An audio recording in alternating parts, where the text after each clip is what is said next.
Skate has been out for a little over 2 days now, and it is clear that this is a sort of brand reboot for the franchise than it is to say, I don't know, a sequel to Skate 3 itself. For some context here, before I go into the aspects of this game, I have never ever played a skate game before. Now, I've spent a lot of time in, say, Tony Hawk's 1 and 2 remake and the original Tony Hawk's Pro Skater 3 on the PS2, and I even owned the PS1 game Thrasher Skate and Destroy, if you've heard of that one. So take aspects of what I say here with a grain of salt, but this also gives me a sort of casual or new to the Skate franchise perspective as well. So for starters, let's get the 3 main contention points of the game so far, as per accordance of the comments in other videos, Reddits and Discords out of the way. Visually, the game is pretty alright, and that's all I can really say about it. I get where people are coming from when it comes to saying it looks like Fortnite, and I can see why you would think that, but it still really isn't if you genuinely just do a side-by-side for them. There is some similarity, but I still think the main thing about the visuals that concerns me the most, or affects me in this casual space, is its environments and character customization. Environments in this game, while detailed, are very washed out and bland. For a skating game, and trying to be about skating culture, the world is just very sterile and it lacks some sort of that typical, I don't know, skater grunge or grime other games have. And by that I mean the textures, everything is clean, nothing feels used and abused in this game. Every rail looks like it's just been put there and installed on day one, and no one's even touched it or actually skated on it. And that even extends to the skate parks themselves, they still look incredibly well maintained regardless of the graffiti about. The aesthetic is the biggest sticking point I think for me, and that's without going into the characters. The options are pretty limiting, when it comes to the overall body customization. There is a few skin, face, hair, eye, nose, mouth types, with some added perks of being able to mix mash anything together and you're not locked into a traditional body type A, B situation. The issues here is that it screams that they've done the minimal to push character clothing and maybe, I don't know, future facial features or hairstyles to the cash shop.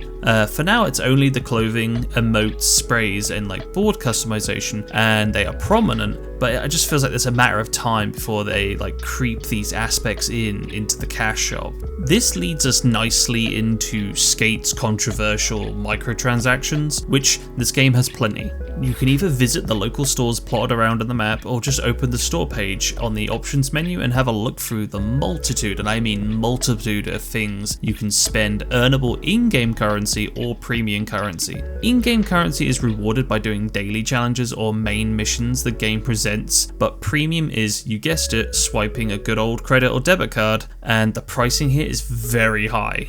You're looking at around £5 to £10 to get something like a pair of shoes or a top that's branded. And please note, not a lot of the branded stuff is that price, but it seems to be predominantly in that sort of price point. There is even bundles you can buy that are some packages with preset skins for your skater, with emotes and board customization parts as well, and these are £20 all in. It's really expensive for what you're really getting out of it. And as per most early access titles, you will also see that this game has founders packs as well, so there's a lot here to spend real world money on.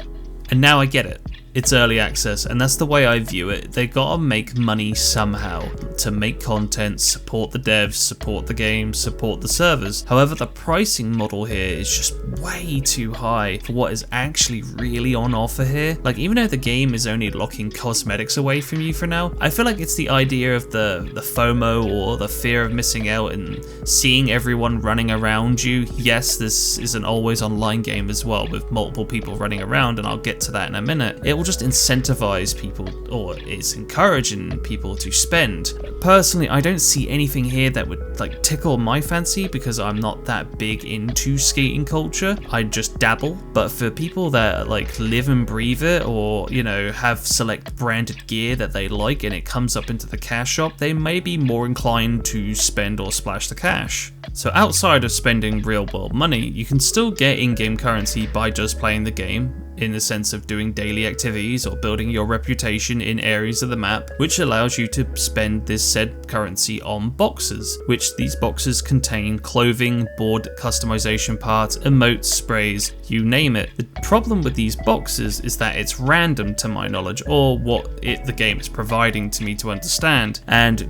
I don't believe you can get dupes. It just randomizes the order you get the items, but you can correct me if I'm wrong here. And this is fine because you can pre-look in these said boxes, even if you haven't got the correct rep level, so you can look at boxes that are later down the line, see what's inside, and see if that's what you want to save your currency for to spend more of it in and hope you get everything from it. So outside of questionably priced microtransactions, what else does Skate do to stir discontent with its fanbase? Well, always online. No solo mode, just always online. Now, whether this is due to microtransactions or early access's always evolving nature is, it's anyone's guess. But there is a strong reasoning. For the most part, what normally occurs or has occurred here is the first few days is rather spotty, with server crashes, disconnects, queue times, queue for queues, or just general server instability, which in turn makes the game feel like it's chugging. Thankfully, my time playing has been pretty smooth, considering, and I played most of my time in prime time, and it was handling itself well, so it was only really seemingly the first day where I had most of its issues. So maybe loads of people have left, or maybe something's been magically fixed, we can only speculate. However, the only thing I really do enjoy about the always online nature, and this will be its main point for me, is that I like the sense of community within certain spaces of the map. People tend to group up in similar spots and try and fail multiple times trying to do the same thing. But instead of it feeling like fully a community, it feels a little hollow, as you have no real way to interact with people outside of emotes and sprays, and there's no real there's no game chat, no proximity chat to speak of, which means it's just you and your music player going around with loads of people not really interacting per se with each other. And I hope this gets addressed, because if they don't go the offline solo mode, then they really need to go all in on this online open world community approach.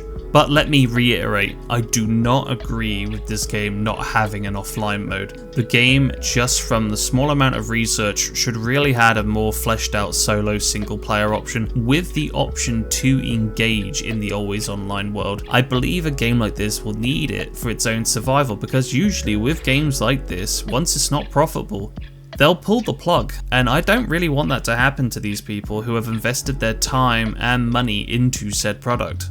Now let's just deviate over to the actual core gameplay of Skate. Now for me, coming from Tony Hawk's, I wasn't quite ready for this whole fun stick trick stick method of playing along with the whole grabbing of the board.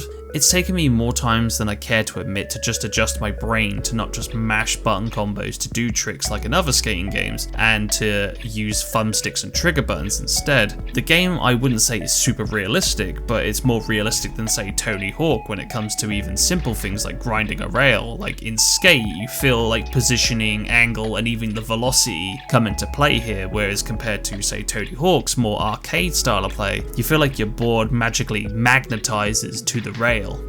So outside of thumbstick tricks, grabs, etc., Skate allows you to get off your board and run around the map and even climb up and scale walls, bridges, buildings, you name it, to get to some really unique points of the map. On top of this though is the game's session button, which acts as like a point of return, so if you bail or fall from a height, once you created a session, which is by holding the up button, you can instantly hop back to where you were, and it streamlines the experience, because there's definitely been times I've climbed all the way up a building only to fail my trick first attempt, and then the features just saved me from the hassle of having to re-climb back up the building. So outside of this as well, you can also dive and essentially glide when in freefall, which is used a lot in Skate's stunt mission minigames, which are definitely quirkier than something I was expecting. It's not entirely my thing, but I still appreciate it for giving players the freedom for fun movement when off the board as well as on the board.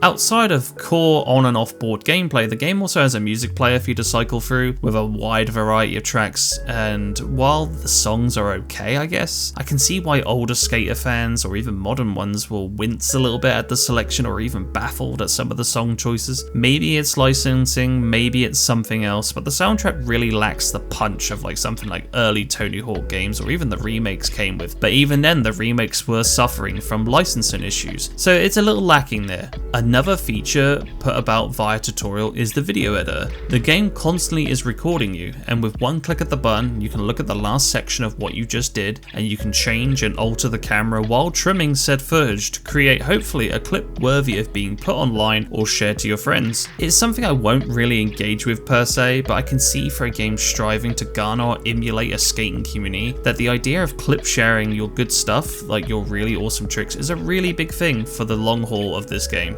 So in all, to sum it up, is the game worth your time?